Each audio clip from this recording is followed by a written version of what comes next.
It was a fateful day at the ChessBase India Chess Club.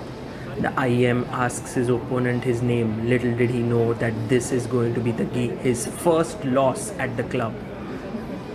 Vishal Dharia is his name. He opens the game with the English, puts his pawn on g3, and now f5, the reversed Grand Prix on the board. Knight to f6, and e3 has been played. You can see that IM Sagar Shah is thinking on the board there. In his childhood, he used to play this gambit line with d5 here. But recently, he had interviewed Bharat Subramaniam, who had played e4 and a beautiful game. Of course, not being in professional chess, he doesn't remember all the details. But still, he goes for it. He also remembers that Shashi Kiran had played the same move against Samuel Shankland. And so he pushes his pawn to e4, takes into control the d3 square. Knight wants to jump to e5. d3 has been played, breaking the center. Very logical. A coin falls in the background. Bishop goes to b4, pinning the knight. So far, so good. The IM is trying to recollect everything. Sometimes the queens were getting traded. How was that happening? With d5. Knight g2, d5 is the main line. And that's how things would happen. It's a pawn sacrifice line. But here Vishal, who's rated 1400, is now thinking he's down to 4 minutes on the clock. It is 5 minutes plus 0 seconds increment. He takes the pawn, which is a positional blunder. Sagar Shah is thinking there. He's not too happy. He's like, all that moves that I saw in the interview and all were different. What should I do now? He looks up in the air, just like how Ivanchuk and great players do. He's trying to think. He takes on c3, beautiful move. The pawn structure has been ruined, and takes back on e4. This is already decisive advantage for black. Huge advantage. Knight g2, and now he could have gone knight e5 with the idea of coming into d3. It is possible, but first tries to finish his development, plays his pawn to d6 on the clock. He has 3 minutes 45 seconds. Both of the players have 3 minutes 45 seconds.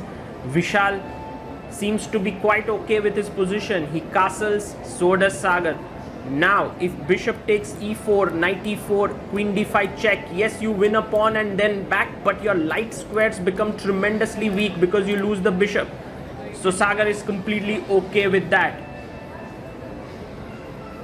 You can see that the IM is not taking his game lightly. He wants to win. There are so many people standing around him. Also, he has never ever lost a game at the ChessBase India Chess Club. So that is a record worth preserving. Plus his opponent is in a minus position. He's also low on time. He puts his knight on f4. The knight wants to go to d5, remove the f6 knight, which is protecting the e4 pawn, and unleash the bishop. Positionally, black is doing amazingly well. White is busted because his pawn structure is horrible. Knight e5, the best move in the position, is played. The knight is now looking at this pawn, but really white would like to get rid of that pawn. Just push it away and give it up, because then the bishop can come to b2, pawn can move ahead, and it can get activated. For now, the bishop is horrible. It is the worst possible bishop on the board. But queen to b3, that is a bad move. Because now, yes, you have a threat of c5, but of course the IM is not going to let you do that. And c5 here would be a great move. Yes, it weakens d5. Yes, it weakens d6. But on the other hand, these pawns are permanently fixed. The bishop on c1 has nowhere to go. You can see that Sagar trying to recollect all his lessons on imbalances that he has given on ChessBase India, and he wants to play c5. He plays it. Okay, he's a decent player. Although now getting old very soon, very quickly, but still can play some good chess. c5 on the board. Knight to d5 played by his opponent, which is actually now a completely losing position for white. Why is that the case? Well, you will have to understand it in a bit. But firstly, what to do? One of the ideas is to take pawn takes, but what you don't want is white pushing his c pawn and activating his bishop this way.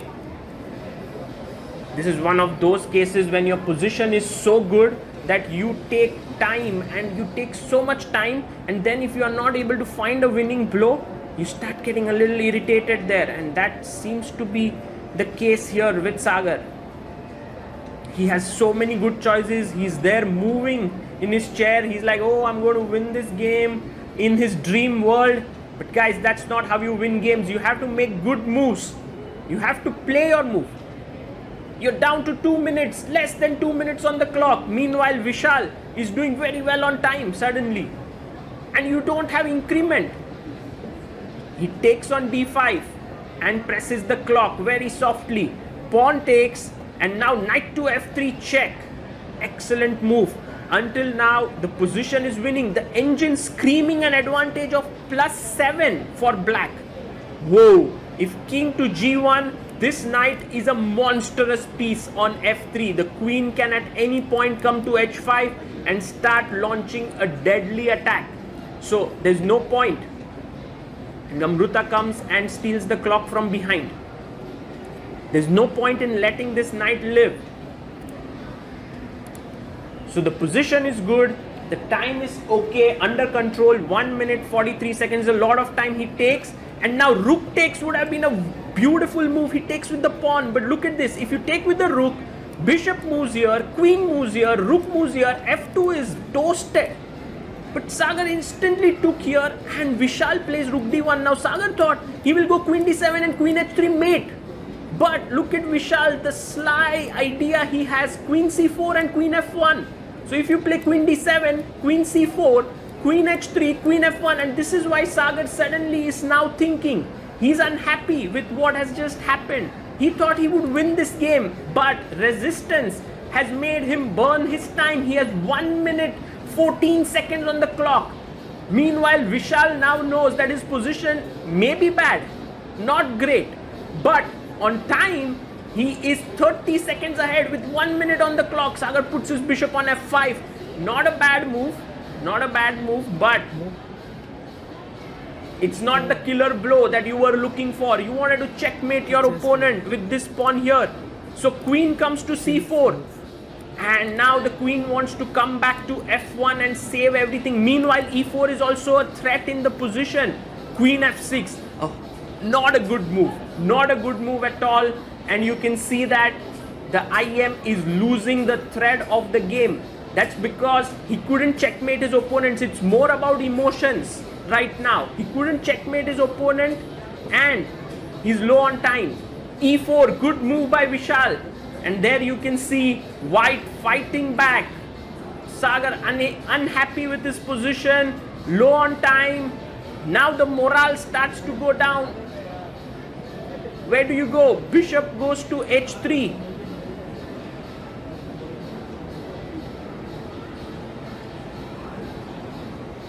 With 55 seconds on the clock, Sagar having, what is that time? We can't see it so clearly, but looks like 45 seconds or 35 seconds. Something like that. Plays rook b1, good move. Activating his rook b6, very quickly played. The IM knows that he might lose on time. Rook e1, rook e8 has been played.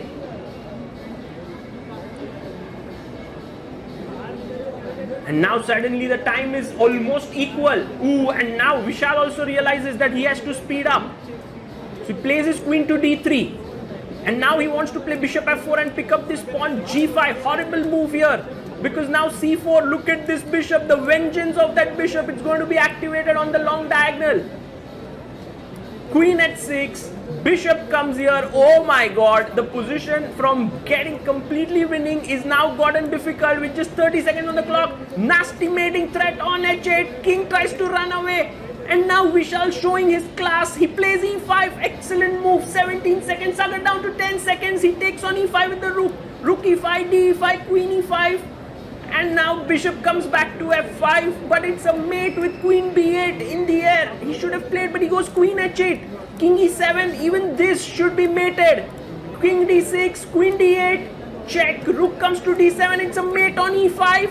but he plays queen f6, and there you have Sagar trying to move very fast but loses on time with 2 seconds on the clock. First loss at the ChessBase India Chess Club. A smile on the face of the IM, but unhappy not just because he lost his first game, but also because he was totally winning. But Vishal, very, very gentleman-like behavior, not pumping his fists or anything, just being happy at that win. And this is what he had to say. And there you have Amruta there coming from behind asking Sagar, why did you lose? How did you feel after beating Sagar Shah? Of course, it was a very wonderful feeling, and yeah, it was just, I can't describe it. Yeah.